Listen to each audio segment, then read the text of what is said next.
125 సీసీలో ఒక మంచి స్కూటర్ని కొనాలనుకుంటున్నారా? అయితే నేను ఇప్పుడు చెప్పబోయే ఈ 3 స్కూటర్స్‌ని ఖచ్చితంగా టెస్ట్ రైడ్ చేయండి. ఈ సెగ్మెంట్‌లో కొంచెం పికప్ ఉండాలి, అలాగే పర్ఫార్మెన్స్ ఉండాలి అండ్ డీసెంట్ ఫీచర్స్ ఉండాలనుకుంటే మీరు ఖచ్చితంగా సుజుకి యాక్సెస్‌ని ట్రై చేయండి.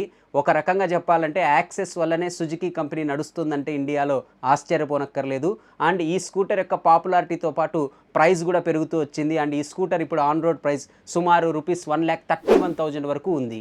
ఒకప్పుడు స్కూటర్ అంటే ఫస్ట్ గుర్తొచ్చేది యాక్టివానే. అండ్ ఇప్పటికీ కూడా చాలామందికి ఒక ట్రస్టెడ్ అండ్ రిలయబుల్ ఇంజన్‌తో స్కూటర్ కొనాలనుకుంటే ఖచ్చితంగా కన్సిడర్ చేయాల్సిందే హోండా యాక్టివా 125. అంతేకాదు మారుతున్న కాలం తగ్గట్టు హోండా కంపెనీ కూడా యాక్టివా 125లో చాలా ఫీచర్స్ ఇవ్వడం అయితే మొదలుపెట్టింది. అండ్ ఈ స్కూటర్ యొక్క ఆన్ రోడ్ ప్రైస్ వచ్చేసరికి రూపీస్ 1,30,000 వరకు ఉంది. నాకు ప్రైస్ తక్కువ ఉండాలి కానీ ఫీచర్స్ ఎక్కువ ఉండాలి. అయితే మీరు ఖచ్చితంగా కన్సిడర్ చేయాల్సిన స్కూటర్ టీవీఎస్ జూపిటర్ 125. ఎందుకంటే దీంట్లో కొన్ని best in segment features provide చేశారు. ఉదాహరణకి 33 litres under seat storage capacity ఉంది. అలాగే ఫ్రంట్ ఫ్యూయల్ ఫిల్లింగ్ క్యాప్ ఇచ్చారు. ఇంకా ఫ్రంట్ అండ్ రియర్ వచ్చేసరికి 12 ఇంచెస్ టైర్స్ ప్రొవైడ్ చేశారు. అలాగే రియర్ సైడ్ సస్పెన్షన్ కూడా మీరు అడ్జస్ట్ చేసుకోవచ్చు. అన్నిటికీ మించి దీనికి బిగ్గెస్ట్ అడ్వాంటేజ్ నేను స్టార్టింగ్లో చెప్పినట్టు దీని ప్రైస్ కేవలం రూపీస్ 1,22,000 వరకు ఉంది. ఇప్పుడు దాకా నేను చెప్పిన స్కూటర్స్ అన్నీ కూడా కేవలం డైలీ కమ్యూటర్ పర్పస్ని దృష్టిలో పెట్టుకొని మాత్రమే చెప్పాను. Purely performance or youth oriented అయితే కాదు.